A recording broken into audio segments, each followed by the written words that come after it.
Essa semana começou com um crash relâmpago, né, nas bolsas, principalmente nas Magnificent Seven dos Estados Unidos, as ações de tecnologia, com todo mundo literalmente falando sobre o tal do DeepSeek, né, a inteligência artificial chinesa, e como que isso estava desbancando a Nvidia e etc, e todo o Ocidente por uma fração do custo, você podendo ter a mesma performance ou melhor ainda do que o do sistema OpenAI, né, o ChatGPT, entre outros. E aí criou todo um burburinho, etc, de que seria o topo. Mas o mais interessante é ver ali a grande confusão, né, de narrativas. Ninguém pode dizer com certeza, mas virou uma grande verdade.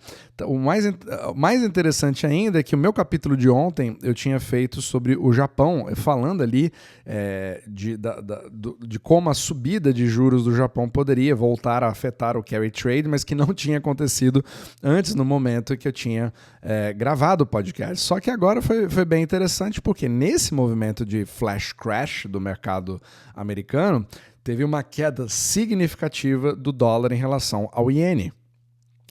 E esse movimento não foi tão prominente nas outras moedas, o que sugere que tenha havido pelo menos parte também ali de uma reversão do carry trade japonês, e muitos, inclusive, soltaram a teoria da conspiração de que, na verdade, todo mundo começou a falar sobre o DeepSeek justamente para proteger a imagem do carry trade do Japão, sendo ele o real estopim para tal movimento. Mas, como tudo em macroeconomia, isso não é uma força só, é sempre a somatória delas. Pode ser que tudo tenha feito efeito ao mesmo tempo, mas você percebe que nós estamos em 2025 num mercado muito mais nervoso, como se ele estivesse buscando um motivo, um estopim, que pode ser qualquer tipo de motivo, só para poder ter o pretexto de sair do mercado da forma mais rápida possível, se você perceber que o seu vizinho também começou a sair. Tá meio que quase com um sentimento de culpa por ter tido tanto crescimento no mercado sem nenhum tipo de grande correção,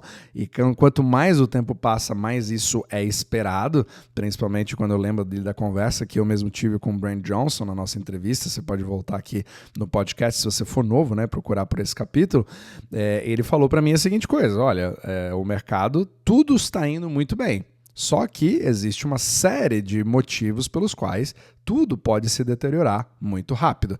E é claro que fica impossível de você tentar fazer um timing de tudo isso. O que vai acontecer, quando vai acontecer. É literalmente impossível. Então é muito melhor você simplesmente levar em consideração as coisas que podem acontecer e ter uma estratégia para tal, caso isso aconteça, e já se proteger o quanto antes, né? Você compra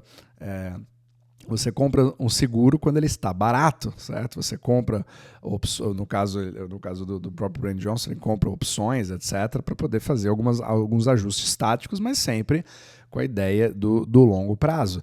Então, o que eu quero te passar também para complementar essa visão é que é como se nós estivéssemos diante ali de um cobertor curto da liquidez mundial. Parece que ela está mais seletiva no que ela vai fazer, e ela realmente não... ela está abundante, mas não para todo mundo, percebe? É uma distribuição que não está igual, e ela está escolhendo muito bem o que ela quer.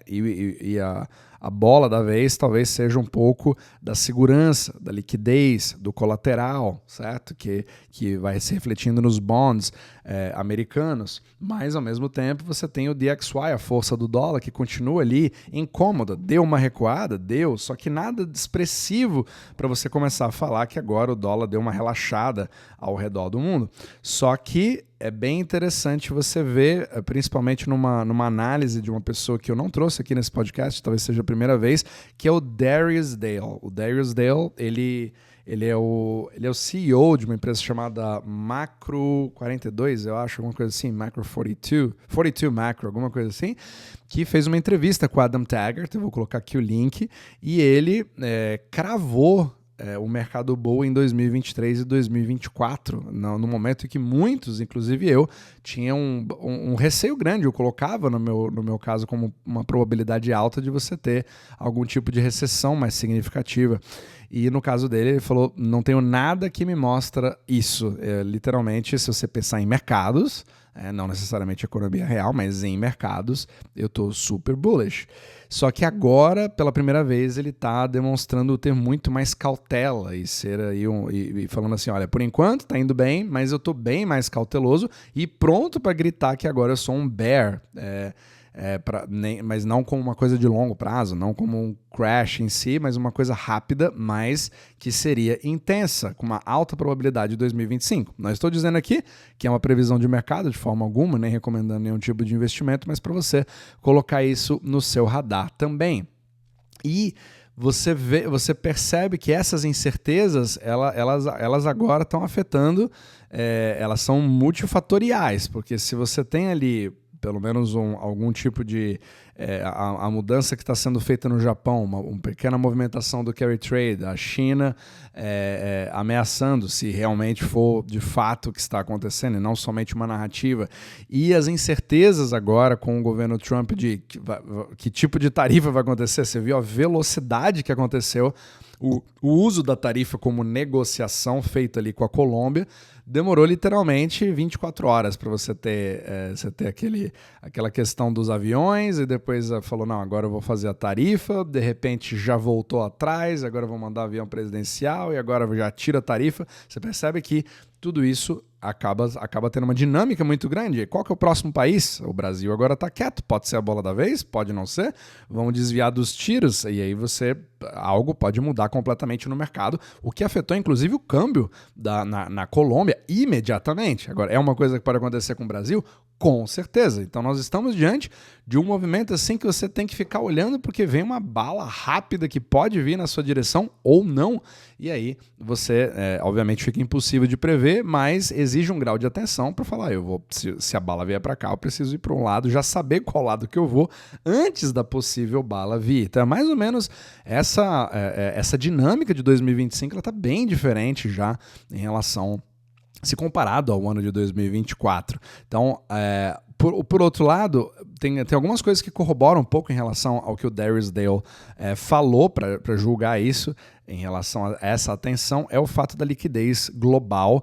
Ela tá alta por um lado, mas ela está seletiva por outro. Então tem dois índices que pode ser interessante você ver, que é o M2 global. Ele vem crescendo no curto prazo, né? Ele teve uma queda, agora está tendo uma certa recuperação, o que sugeriria que você tenha uma expansão de crédito um pouco maior, o que para um sistema baseado em crédito como o sistema euro-dólar é uma coisa, entre aspas, que deveria ser assim, né? Saudável, entre aspas, para o sistema se perpetuar, mas ao mesmo tempo tem aquele índice do Global Liquidity Index, que mostra um pouco da liquidez global. Ele vem numa tendência de queda, apesar de ter tido um pouco de correção, e isso sugere um pouco que você tem ali um cobertor curto da liquidez mundial. Então, assim, apesar dela estar abundante, ela está muito mais voltada para uma proteção própria. Então, você tem momentos onde você simplesmente vai comprar bonds para você se proteger, que é o que vem se refletindo nesse exato momento que eu estou gravando o podcast, né? Tudo pode mudar, obviamente, quando você precisa de colateral para os bancos, aí você compra mais bonds, eu já falei até nos capítulos anteriores como os bancos eles estão juntando cada vez mais o seu estoque. Isso mostra que eles estão vendo alguma coisa que nós não estamos vendo em relação ao possível impacto. Então você já precisa ter o colateral hoje para poder obter crédito amanhã, né, com uma prevenção.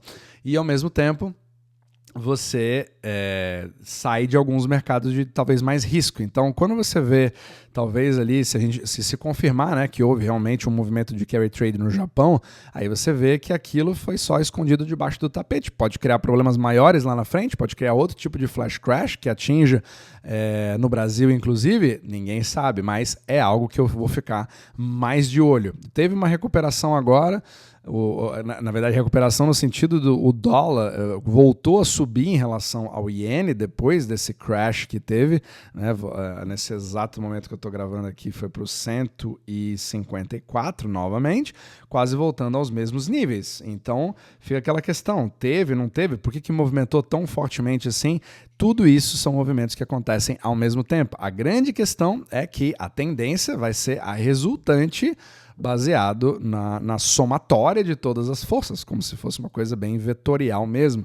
Por isso que é extremamente complexo você colocar um motivo para uma determinada coisa, outro motivo, ou mesmo tentar fazer uma previsão para dizer o que vai acontecer. Mas uma coisa é certa, uma característica que está dando para perceber é que nós temos um cobertor curto e ele pode definir, mudar de direção literalmente de uma hora para outra.